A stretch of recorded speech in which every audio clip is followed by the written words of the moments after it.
Hello students, welcome back to AS Tutorials. Today we are going to continue our first chapter from economics, that is basic concepts in economics. So students, last lecture में हमने पढ़ा था about the science, about the natural and the social science.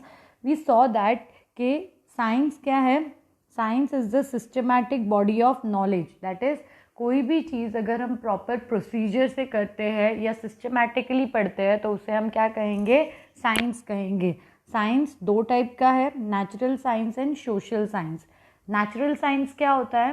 Natural science is that science जिसके laws universally applicable है and Jin laws की हम validity laboratory में check कर सकते हैं उसे हम क्या कहते हैं? Natural science. जैसे फॉर एग्जांपल फिजिक्स केमिस्ट्री के जो लॉज होते हैं वो लॉज यूनिवर्सली एप्लीकेबल है एंड उसके साथ साथ हम उन लॉज की वैलिडिटी भी चेक कर सकते हैं. सो ये क्या हुआ? Natural science. Natural science is also called as true science. Then उसके बाद हमने अपना दूसरा कंसेप्ट देखा था about the social science. Social science को एब्स्ट्रैक्ट साइंस कहते हैं हम. सोशल साइंस के जो प्रिंसिपल्स है वो ह्यूमन बिहेवियर पर बेस्ड है. सोशल साइंस के प्रिंसिपल, सोशल साइंस के लॉज यूनिवर्सली एप्लीकेबल नहीं है. सोशल साइंस के जो स्टेटमेंट्स है वो सिर्फ जनरल स्टेटमेंट्स है. सोशल साइंस के जो लॉज है वो सिर्फ जनरल स्टेटमेंट्स है about the human behaviour. Social science में हम human behaviour related to his behaviour towards the society, money को लेकर उसका क्या बिहेवियर है, देन उसके बाद साइकोलॉजी वो क्या सोचता है, साइकोलॉजिकली वो क्या सोचता है, इन सब चीज़ों के बारे में हम सोशल साइंस में पढ़ते हैं. नाउ हमने कल देखा था that even economics is also the part of social science. हमने क्या देखा था? That economics is also the part of social science. Economics क्या डील करता है? इकोनॉमिक्स देखता है कि कैसे ह्यूमन बीइंग अपनी वॉन्ट्स को सेटिस्फाई करता है. हमने क्या देखा था? That in economics we study के ह्यूमन बीइंग अपनी वॉन्ट्स को कैसे सेटिस्फाई कर रहा है. फिर नेक्स्ट टॉपिक हमने पढ़ा था about Kautilya, that is Chanakya. We saw that के चाणक्य ने भी कहा था इकोनॉमिक्स मतलब क्या है? Management of wealth. He told अर्थ मतलब वेल्थ एंड शास्त्र मतलब साइंस. तो ही सेड के अर्थशास्त्र, इकोनॉमिक्स का मतलब क्या होता है? Science of managing the wealth. उन्होंने क्या बताया था? दैट व्हाट इज अर्थशास्त्र? अर्थशास्त्र is the science that is systematic knowledge है, सिस्टमैटिक प्रोसीजर है जिससे हम अपनी वेल्थ को मैनेज करते हैं. देन उसके बाद हमने डेफिनेशन स्टार्ट किए थे. सबसे पहला डेफिनेशन हमने किसके बारे में पढ़ा, किसका पढ़ा था? एडम स्मिथ का. एडम स्मिथ का जो डेफिनेशन था वो किसके रिलेटेड था? It was the wealth oriented definition. उन्होंने अपने डेफिनेशन में क्या कहा था? That economics is the science of wealth. उन्होंने क्या कहा था? That economics is the science of wealth. That means money को मैनेज करना वो क्या है? इकोनॉमिक्स है. देन उसके बाद हमने सेकेंड डेफिनेशन पढ़ा था अबाउट द अल्फ्रेड मार्शल. हमारा सेकेंड डेफिनेशन किसका था? अल्फ्रेड मार्शल का. अल्फ्रेड मार्शल का जो डेफिनेशन था it was a welfare oriented definition. उन्होंने क्या बोला था? What is economics? Economics is the study of Mankind in the ordinary business of life. It examines that part of individual and social action which is closely connected with the attainment and use of material requisites of well-being. According to him, according to Alfred Marshall, economics क्या है? Economics मतलब ordinary person के बारे में पढ़ना. Ordinary person की जो ordinary wants है उन वॉन्ट्स को वो कैसे सेटिस्फाई कर रहा है उसके बारे में पढ़ना is called as economics. Adam Smith Marshall का जो डेफिनेशन था वो किससे रिलेटेड था? It was a welfare oriented definition. कल हम लोगों ने दो इकोनॉमिस्ट के डेफिनेशन पढ़े थे. अब नेक्स्ट आता है लायोनेल रॉबिन्स. देखते हैं उन्होंने क्या बोला है. नाउ इनका जो डेफिनेशन है it is related to the scarcity. Scarcity का मतलब क्या होता है? कमी. गेटिंग रॉबिन्स का जो डेफिनेशन है वो किससे रिलेटेड है? It is related to scarcity. Let's see उन्होंने क्या बोला है अपने डेफिनेशन में. This is the most popular definition of economics. Robbins in his book entitled An Essay on the Nature and Significance of Economic Science, published in 1932, mentioned about the scarcity-oriented definition of economics. क्या बताया है कि Robins का जो definition है is the most popular one, and उन्होंने अपनी book का नाम क्या था? An essay on the nature and significance of economic science. उस बुक में इन्होंने ये डेफिनेशन दिया था. डेफिनेशन क्या स्टेट करता है? Economics is a science which studies human behaviour as a relationship between ends and scare means which have alternative views. अभी रॉबिन्स ने अपने डेफिनेशन में क्या बोला है? That economics is the science जिसमें हम ह्यूमन बिहेवियर को स्टडी करते हैं. हम देखते हैं कि कैसे ह्यूमन बीइंग अपनी अनलिमिटेड वांट्स को लिमिटेड रिसोर्सेस में अकम्प्लिश करता है. क्या बोला है रॉबिन्स ने अपने डेफिनेशन में? That economics is the science जहाँ पर हम ह्यूमन बिहेवियर को स्टडी करते हैं. वी स्टडी कि कैसे ह्यूमन बीइंग अपनी वांट्स को लिमिटेड रिसोर्सेस में सेटिस्फाई करता है. प्लस एक और चीज़ यहाँ पे दी है कि उन लिमिटेड रिसोर्सेज के अल्टरनेटिव यूजेस भी होते हैं. गेटिंग? जैसे अभी आपके पास मनी है, मनी लिमिटेड है पर वांट्स अनलिमिटेड है. तो रॉबिन्स क्या बताते हैं कि इकोनॉमिक्स का स्टडी इज़ द स्टडी के कैसे ह्यूमन बीइंग वो लिमिटेड रिसोर्सेज मतलब मनी को यूज़ करके इतनी सारी उसकी जो वांट्स है उन वांट्स को सेटिस्फाई करेगा. क्लियर? ही सेज के मनी या किसी भी अदर रिसोर्स के अल्टरनेटिव यूजेस होते हैं. अगर सपोज आपके पास पैसे हैं तो आइदर आप उन पैसों को इन्वेस्ट कर सकते हो, या फिर आप उस पैसे से बुक खरीद सकते हो, या आप उस पैसे को अपने पास ऐसे ही रख सकते हो, या आप उस पैसे से पार्टी दे सकते हो, या आप कुछ पर्सनल शॉपिंग कर सकते हो. मतलब आपके पास मनी लिमिटेड है, यूजेस अल्टरनेटिव है. तो इकोनॉमिक्स क्या पढ़ता है कि आप कैसे उस मनी को यूज़ करोगे इतने सारे ऑप्शंस में से, ताकि आपकी वांट्स, आपकी नीड्स जो है वो सेटिस्फाई हो सके. लेट्स सी की पॉइंट्स क्या है रॉबिन्स के डेफिनेशन के. Key points of Robbins definition. Wants that is ends are unlimited. Robbins ने अपने डेफिनेशन में क्या बोला है कि जो वांट्स है वो अनलिमिटेड होती है. अनलिमिटेड मतलब कभी भी ख़त्म नहीं होती. Second, means are comparatively limited. Means मतलब रिसोर्सेस. वांट्स अनलिमिटेड है लेकिन उसके सामने रिसोर्सेज जो है वो लिमिटेड है. Wants are gradable on the basis of priority. Wants are gradable मतलब क्या है कि आप रैंक कर सकते हो कि पहले कौन सी वांट को सेटिस्फाई करना है, फिर दूसरा किसको हमें सेटिस्फाई करना है. मतलब आप क्या कर सकते हो, जैसे अभी आप कहीं बाहर से आए, आपको प्यास लगी है, तो आपके लिए सबसे इम्पॉर्टेंट क्या होगा? वाटर. सो आप प्रायोरिटी सेट कर सकते हो. या सपोज फॉर एग्जाम्पल आपके पास लिमिटेड मनी है और आपके पास बहुत सारे ऑप्शंस हैं. आपको फूड भी खरीदना है, आपको शॉपिंग भी करनी है, आपको मूवी देखने भी जाना है. तो जब आपके पास लिमिटेड मनी होगा तो सबसे पहले आप क्या करोगे?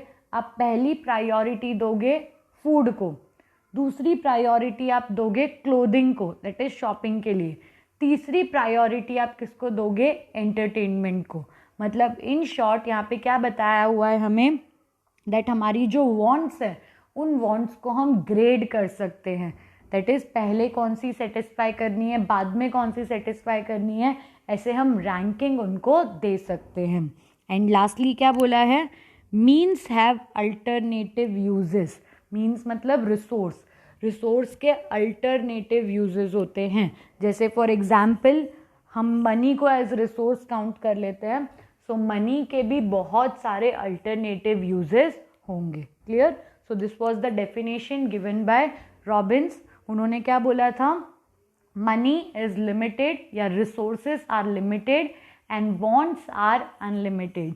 तो इकोनॉमिक्स क्या स्टडी करता है कि कैसे लिमिटेड रिसोर्सेज को यूज़ करके इतने सारे जो अल्टरनेटिव्स है उसमें से ह्यूमन क्या सिलेक्ट करता है अपनी वांट्स को सेटिस्फाई करने के लिए, उसकी स्टडी को हम क्या कहते हैं, इकोनॉमिक्स कहते हैं। उनके की पॉइंट्स क्या थे, अनलिमिटेड वांट्स, लिमिटेड रिसोर्सेज। फिर वांट्स को हम ग्रेडिंग भी कर सकते हैं प्रायोरिटी के बेसिस पर, जो सबसे ज़्यादा ज़रूरी है उसको पहला प्रायोरिटी, फिर सेकेंड, फिर थर्ड, ऐसा प्रायोरिटीज़ हम दे सकते हैं। एंड लास्टली उनके डेफिनेशन का की पॉइंट क्या था, means have alternative uses, that is जो रिसोर्सेज हमारे पास अवेलेबल है उन रिसोर्सेज के एक से ज़्यादा यूजेज हो सकते हैं। ठीक है, so this were the 3 definitions given by 3 different economist. पहला डेफिनेशन वेल्थ ओरिएंटेड था, सेकेंड डेफिनेशन वेलफेयर ओरिएंटेड था और तीसरा डेफिनेशन स्केर्सिटी ओरिएंटेड था। तो यहाँ पर हमने डिफरेंट डेफिनेशंस कंप्लीट किए। अब हमारा अगला टॉपिक आता है ब्रांचेस ऑफ इकोनॉमिक्स। हमारा अगला टॉपिक क्या है, the branches of economics. In 1933, Sir Ragnar Frisch coined the term micro and macroeconomics. These terms are derived from the Greek word micros and macros respectively. क्या बताया है कि 1933 में प्रोफेसर रेगनार फ्रिश ने 2 डिफरेंट ब्रांचेस के लिए नाम यूज़ किया था, micro and macro economics. Correct, economics के 2 पार्ट्स उन्होंने बना दिए थे, एक पार्ट था माइक्रो इकोनॉमिक्स और दूसरा पार्ट था मैक्रो इकोनॉमिक्स। नाउ यहाँ पर हम सबसे पहले किसके बारे में पढ़ेंगे, we are going to study about the micro economics. So अब तक हमने क्या पढ़ा, 3 इकोनॉमिस्ट के डेफिनेशन, देन उसके बाद हमने देखा कि सर रेगनार फ्रिश ने क्या किया था, इकोनॉमिक्स के 2 ब्रांचेस के नाम दिए थे, 2 टर्म दिए थे। The first one was micro and the second one was macro. So अभी हम जो स्टार्ट करने वाले हैं that is micro economics। ठीक है, देखते हैं माइक्रो इकोनॉमिक्स। पहला ब्रांच कौन सा है हमारा, माइक्रो। इसको डिराइव किया गया है फ्रॉम द ग्रीक वर्ड माइक्रोज। ठीक है, माइक्रो मीन्स स्मॉल, माइक्रो का मतलब क्या होता है, small. Microeconomics deals with the behavior of the individual variable such as household, worker, firm, industry, etc. Okay, क्या दिया हुआ है हमें यहाँ पे, माइक्रो इकोनॉमिक्स मतलब क्या होता है, माइक्रो मतलब small, so that is micro economics जो है वो स्मॉलर यूनिट्स के साथ डील करता है, इंडिविजुअल यूनिट के साथ डील करता है। इकोनॉमी में इतने सारे लोग हैं, जब भी हम उनमें से किसी एक के बारे में स्टडी करते हैं, एक कंज्यूमर, एक प्रोड्यूसर, एक फर्म, तो उसे हम किसका पार्ट कहेंगे, it is called as the part of micro economics. Let's see proper definition यहाँ पे हमें दिया है माइक्रो इकोनॉमिक्स का। Kenneth Boulding definition of micro economics. Micro economics is the study of particular firm, particular household, individual price, wages, income, individual industries, particular commodities. According to Boulding, microeconomics क्या है, microeconomics is the study of particular मतलब individual। So उनके definition के according microeconomics क्या है, जब भी हम किसी एक फर्म के बारे में, किसी एक हाउसहोल्ड के बारे में, या किसी कमोडिटी के प्राइस के बारे में, या किसी पर्सन की इनकम के बारे में स्टडी करते हैं, तो उसे हम क्या कहते हैं, micro economics.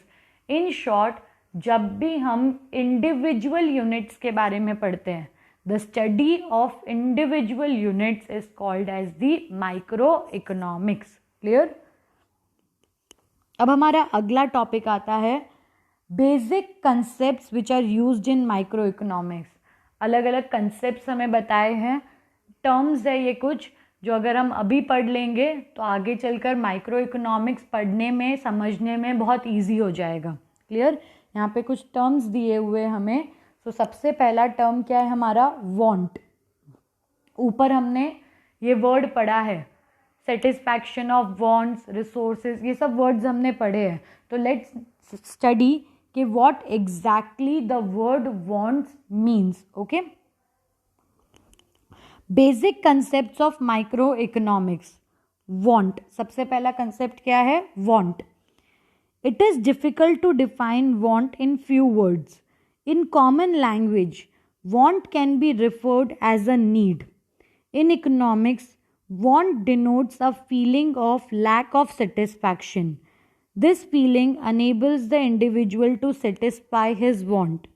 Human wants have grown in number for two basic reasons: desire for better living due to invention and innovation, rise in population.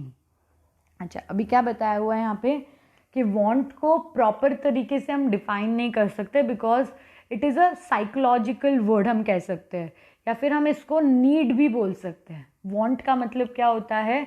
Need होता है। नाउ इकोनॉमिक्स जनरल टर्म्स में वांट को हम क्या कहते हैं? नीड्स कहते हैं। इकोनॉमिकल टर्म्स में वांट्स को क्या बोला जाता है? Lack of satisfaction. फीलिंग, मतलब रहता है ना कि आपको कुछ चाहिए, आपको कुछ चाहिए, वो क्या शो करता है कि आपके पास अभी जो चीज़ें हैं आप उससे सेटिस्फाइड नहीं हो। तो इकोनॉमिक्स में वांट क्या शो करता है? लैक ऑफ सेटिस्फैक्शन शो करता है। एक फीलिंग, मतलब एक फीलिंग शो करता है दैट अगर आपको ये चीज़ नहीं मिली तो आप सेटिस्फाई नहीं होगे। क्लियर? जनरल टर्म्स में वांट का मतलब क्या है? नीड्स। और इकोनॉमिक टर्म में वांट्स का मतलब क्या है? That wants are some feeling जो शो करता है दैट पर्सन सेटिस्फाइड नहीं है, मतलब lack of satisfaction. Okay, now क्या बताया हुआ है कि ह्यूमन वांट्स जो है धीरे धीरे करके अब बढ़ती जा रही है। क्या बताया है हमें यहाँ पे कि ह्यूमन वांट्स जो है वो धीरे धीरे करके बढ़ती जा रही है। वांट्स बढ़ने के दो रीजंस हैं। पहला रीज़न कि अब लोग अपना स्टैंडर्ड ऑफ लिविंग इम्प्रूव करना चाहते हैं। क्यों इम्प्रूव करना चाहते हैं? बिकॉज अब वर्ल्ड में नई नई चीज़ें आ रही है, नए नए इन्वेंशंस हो रहे हैं, नई नई चीज़ें बनकर आ रही है, and that is the first reason जिसकी वजह से हमारी वांट्स जो है वो बढ़ती जा रही है। सेकेंड क्या दिया है? Rise in population. ये किसके लिए होगा? अब टोटल वांट्स के लिए। पहले कम लोग थे तो वांट्स भी कम थी, अब लोग बढ़ गए तो वांट्स भी बढ़ गई। समझ आया क्या बोला? सो एक बार वापस देखते हैं। वांट्स मतलब क्या होता है? Lack of satisfaction, a feeling कि अभी हमें कुछ चीज़ चाहिए जिससे हमारी ज़रूरत सेटिस्फाई हो सके। ह्यूमन वांट्स आर इंक्रीजिंग, जिसके दो रीजंस हैं। पहला रीज़न है क्योंकि इन्वेंशंस होते हैं, नई नई चीज़ें बन रही है तो लोगों का डिज़ायर बढ़ता जा रहा है, लोगों की ज़रूरत बढ़ती जा रही है। एंड सेकेंड क्या दिया हुआ है?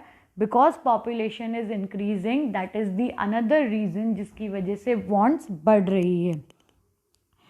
Characters of want, let's see क्या क्या है। पहला, वांट्स आर अनलिमिटेड। अनलिमिटेड मतलब कभी ख़त्म नहीं होने वाली है। अगर आपकी एक वांट पूरी हुई, एक वांट सेटिस्फाई हुई तो ऑटोमेटिकली दूसरी वांट अराइज हो जाएगी। That is in short, wants कभी भी ख़त्म नहीं होती है। इसीलिए वांट्स का पहला कैरेक्टर क्या है? That wants are unlimited. Wants not only arise again and again but they are also unending. if one want gets satisfied, another arises. Wants go on multiplying in number. क्या बोला हुआ है यहाँ पे कि wants कंटिन्यूसली, एक ऐसा तो नहीं है ना कि एक बार पानी पिया तो दोबारा ज़रूरत नहीं पड़ेगी। ऑब्वियसली इट इज़, मतलब it is never going to end. Secondly क्या बताया हुआ है कि wants कभी ख़त्म नहीं होती है, उल्टा इंक्रीज होती जाती है। जैसे अभी आपके पास सपोज फ़ोन नहीं है तो you will demand for a basic phone. एक बार आपको बेसिक फ़ोन मिल गया तो आप उसको कुछ दिन यूज़ करोगे, एंड देन थोड़े टाइम के बाद आपकी वांट फिर से हो जाएगी कि मुझे इससे ज़्यादा बेटर वर्जन चाहिए। चलो आपको वो भी मिल गया, फिर आपको उससे बेटर चाहिए होगा। यानी एक वांट सेटिस्फाई होते ही दूसरी वांट जो है वो अराइज हो जाती है। सो इसीलिए वांट्स को अनलिमिटेड कहा गया है। Second, wants are recurring in nature. Several human wants occur again and again, while some might be only occasional. Food, clothing, shelter, ये कुछ ऐसी wants है जो रिकर होती रहती है। रिकर होने का मतलब क्या है? बार बार आती रहती है। एक बार सेटिस्फाई हुई, कुछ टाइम के बाद वापस से वही want अराइज हो जाएगी। Wants differ with age. अभी जैसे यहाँ पे हमें बताया हुआ है, एग्जाम्पल दिया हुआ है, ये फोटो में हम देख सकते हैं कि according to the age wants different है ना। यू कैन सी कि अगर आप चाइल्ड हो तो आपको टॉयज चाहिए होंगे। अगर आप मिडिल एज बॉय हो तो आपको बाइक या कुछ अदर ऐसे ही इलेक्ट्रॉनिक चीज़ें चाहिए होगी। अगर आप ओल्ड एज हो तो वहाँ पर भी आपकी वॉन्ट्स जो है वो चेंज हो जाएगी। Getting? So wants differ with age. जैसे जैसे एज ग्रुप चेंज होता है, या जैसे जैसे अगर हम सपोज बात कर रहे हैं कि बच्चों को क्या चाहिए, बच्चों की ज़रूरतें क्या है, तो बच्चों की ज़रूरतें और बड़ों की ज़रूरतें सेम नहीं होंगी। Want will differ with age. जैसे जैसे एज ग्रुप चेंज करेंगे हम, वैसे वैसे वॉन्ट्स भी चेंज होती जाएगी। Wants and their satisfaction differ age पर द क्रोनोलॉजिकल एज। क्या बोला है? दैट वॉन्ट्स चेंज होती है जैसे जैसे एज चेंज होती है। Wants differ with gender. Men and women want different goods according to their needs. Now चलो हमने देखा कि ऊपर एज के अकॉर्डिंग वॉन्ट्स चेंज होती है, तो सिर्फ एज के अकॉर्डिंग नहीं, इवन जेंडर के अकॉर्डिंग। अगर मेन और वुमेन सेम एज के हैं तो ऐसा ज़रूरी नहीं है कि उनकी वॉन्ट्स भी सेम होंगी। मेनी अ टाइम्स उनकी वॉन्ट्स जो है वो अलग होती है। मतलब in short we can say that wants gender के साथ बदलती है। Wants differ due to preferences. Now अब हम लोग बोल रहे हैं कि सपोज हमने देखा एज के अकॉर्डिंग चेंज होती है, जेंडर के अकॉर्डिंग चेंज होती है, बट वॉन्ट्स प्रेफरेंसेस के अकॉर्डिंग भी चेंज होती है। सपोज फॉर एग्जाम्पल दो बॉयज़ है, सेम एज के हैं, तो ऐसा ज़रूरी नहीं होगा कि उनकी वॉन्ट्स सेम होंगी। हो सकता है किसी एक पर्सन को मतलब XYZ चीज़ पसंद होगी तो दूसरे पर्सन को ABC चीज़ पसंद होगी। गेटिंग? मतलब वॉन्ट्स इंडिविजुअल प्रेफरेंस पर भी डिपेंड करती है। हो सकता है किसी एक पर्सन को ट्रेडिशनल वेयर पसंद है तो वो ट्रेडिशनल वेयर परचेस करेगा। उसी की एज के, उसी की जेंडर के दूसरे पर्सन को सपोज वेस्टर्न पसंद है तो वो वेस्टर्न क्लोथिंग करेगा या वेस्टर्न क्लोथिंग परचेस करेगा या वेस्टर्न क्लोथिंग डिमांड करेगा। मतलब in short same age same gender भी हुआ तो भी ज़रूरी नहीं है कि वॉन्ट्स सेम होंगी। वॉन्ट्स इंडिविजुअल प्रेफरेंसेस पर डिपेंड करती है। आपको क्या पसंद है उसके बेसिस पर आपकी वॉन्ट्स होंगी। Individual habit, taste and preference matter a lot while deciding wants of the people. क्या बताया हुआ है यहाँ पे? दैट सिंगल पर्सन का जो प्रेफरेंसेस है, उसका जो टेस्ट है, उसके जो हैबिट्स है, इवन वो भी वॉन्ट्स पर अफेक्ट करते हैं। उसके अकॉर्डिंग भी वॉन्ट्स चेंज होती है।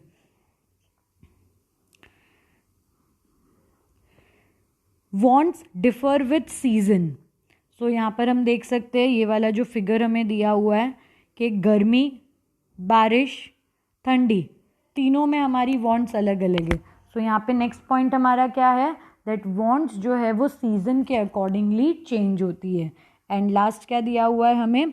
Wants differ due to culture. Differences in culture influences wants that are related to food, dressing style etcetera. हमारा जो कल्चर है, हमारी जो ट्रेडिशंस है, उसके अकॉर्डिंग भी हमारा फूड, हमारा क्लोथिंग, इन सब चीज़ों में डिफरेंसेस रहेंगे। So this are some of the characters of wants. Clear? क्या क्या हमने देखा वॉन्ट्स के बारे में? पहला, वॉन्ट्स अनलिमिटेड होती है। दूसरा, वॉन्ट्स रिकरिंग होती है। एक बार ख़त्म हुई तो ऐसा नहीं कि हमेशा के लिए ख़त्म हो गई, वापस भी अगर आपने एक बार सेटिस्फाई किया उसको तो वो वॉन्ट फिर से अराइज हो सकती है। एज के अकॉर्डिंगली वॉन्ट्स चेंज होती है, जेंडर के अकॉर्डिंगली वॉन्ट्स चेंज होती है, प्रेफरेंसेस के अकॉर्डिंगली भी वांट चेंज होती है, वांट्स डिफरेंट होती है। एंड नेक्स्ट क्या है, सीजन के हिसाब से भी वांट्स डिफरेंट होती है एंड कल्चर के हिसाब से भी वांट्स जो है वो डिफरेंट होती है। क्लियर? सो यहाँ पे हमारा क्या टॉपिक कंप्लीट हुआ, डिफरेंट कैरेक्टर्स ऑफ वांट्स। अब हमारा नेक्स्ट टॉपिक आता है classification of wants. Next topic क्या है हमारा, क्लासिफिकेशन ऑफ वांट्स। पहला, economic and non economic wants. Now जिन वांट्स में मनी इन्वॉल्व होता है उन्हें हम क्या कहेंगे, इकोनॉमिक वांट्स, और जिन वांट्स में मनी इन्वॉल्व नहीं होता उसे हम क्या कहेंगे, non economic wants. Let's see, economic wants are those where monetary transaction is involve, मतलब पैसे का लेन देन इन्वॉल्व है, ऐसे वांट को हम क्या कहेंगे, economic want. An individual has to pay price for them, example food, medicine etcetera. Person जब भी इन वांट्स को सेटिस्फाई करना चाहता है उसे प्राइस पे करना पड़ता है। जैसे फॉर एग्जाम्पल अगर आपको फूड चाहिए, आपको मेडिसिन चाहिए, आपको क्लोथिंग चाहिए, तो इन सब के लिए आपको पैसे पे करने पड़ेंगे। एंड अगर पैसे पे करने पड़ रहे हैं तो ये कौन सा वांट है, economic want. Non economic wants are those which can be satisfy without making monetary payment for them, air, sunshine etcetera. Non economic wants क्या होते हैं, जिन वांट्स को सेटिस्फाई करने के लिए आपको पैसे नहीं पे करने पड़ते, उन वांट्स को हम क्या कहते हैं, नॉन इकोनॉमिक वांट्स। जैसे धूप के लिए आपको मनी नहीं पे करना पड़ता, एयर के लिए आपको मनी नहीं पे करना पड़ता, तो ये सब किस में आ गया, नॉन इकोनॉमिक वांट। ये हमारा पहला क्लासिफिकेशन था। दूसरा क्लासिफिकेशन आता है हमारा individual wants and collective wants. Personal और individual wants refer to those wants which are satisfied at the individual level, example a doctor using stethoscope, a जज वेयरिंग हिज कोट। पर्सनल या individual wants क्या होती है, जिससे सिर्फ individual को satisfaction मिलता है। अभी जैसे अगर जज का या लॉयर का जो कोट है उसको सिर्फ वही लोग पहनेंगे, दैट इज उनके लिए वो कोट उनकी नीड को सेटिस्फाई कर रहा है, तो वो किस में काउंट होगा, इंडिविजुअल वांट में। Collective want are social wants where there is a collective satisfaction of wants, example travelling by train. अभी अगर एक ट्रेन आती है तो किसी एक पर्सन के लिए नहीं आती, वो ट्रेन की वजह से बहुत सारे लोगों की वांट सेटिस्फाई होती है, तो उसे हम क्या कहेंगे, कलेक्टिव वांट। तो इन शॉर्ट, अगर किसी भी चीज़ की वजह से सिर्फ एक पर्सन की वांट सेटिस्फाई होती है तो उसे हम इंडिविजुअल वांट कहते हैं, और अगर कलेक्टिवली बहुत सारे लोग वही चीज़ मांग रहे हैं तो उसे हम क्या कहेंगे, कलेक्टिव वांट। एंड लास्ट आता है necessities, comforts and luxuries. Necessities are very basic needs of the life, example food, clothing, shelter, health and education. Now wants को again 3 basis पर classify किया है, necessity, comfort, luxury. necessity में क्या आएगा, वो basic चीज़ें जिनके बिना लाइफ मतलब जिसके बिना हम सर्वाइव नहीं कर सकते, हम एक नॉर्मल स्टैंडर्ड पर भी नहीं रह सकते। फिर आएगा कंफर्ट, जो हमारी लाइफ को कंफर्टेबल बनाने के लिए ज़रूरी है। और फिर आएगा लग्जरी, लग्जरी किसके लिए होता है, प्लेजर एंड एन्जॉयमेंट के लिए। सो फूड, क्लोथिंग, शेल्टर की वांट्स को हम क्या कहेंगे, नेसेसरी वांट्स कहेंगे। Comfort are those which make our life comfortable, washing machine, mixture, pressure cooker etcetera. तो जो हमारी लाइफ को थोड़ा बेटर बनाता है उसे हम क्या कहेंगे, हमारी कंफर्ट वांट्स कहेंगे। And luxuries are those which are meant for pleasure and enjoyment, example AC, car, well furnished house etcetera. Luxuries से क्या होता है, हमारी लाइफ में हम अपनी लाइफ को एंजॉय कर पाते हैं, we can attend level of pleasure, and ऐसी वांट्स को हम क्या कहेंगे, लग्जरीज कहेंगे। सो ये 3 बेसिस पर अगेन हमारी वांट्स डिवाइड हुई है। नेसेसिटी बेसिक लाइफ के लिए ज़रूरी है, कंफर्ट लाइफ को कंफर्टेबल बनाने के लिए, एंड लग्जरी वांट्स कौन सी है, जो एन्जॉयमेंट या प्लेजर के लिए होती है। सो यहाँ पे हमारा वांट्स का जो टॉपिक है वो कंप्लीट हुआ। अब अगले लेक्चर में हम और भी जो इकोनॉमिक कंसेप्ट्स है और भी जो माइक्रो इकोनॉमिक टर्म्स हैं उनके बारे में स्टडी करेंगे। Thank you students.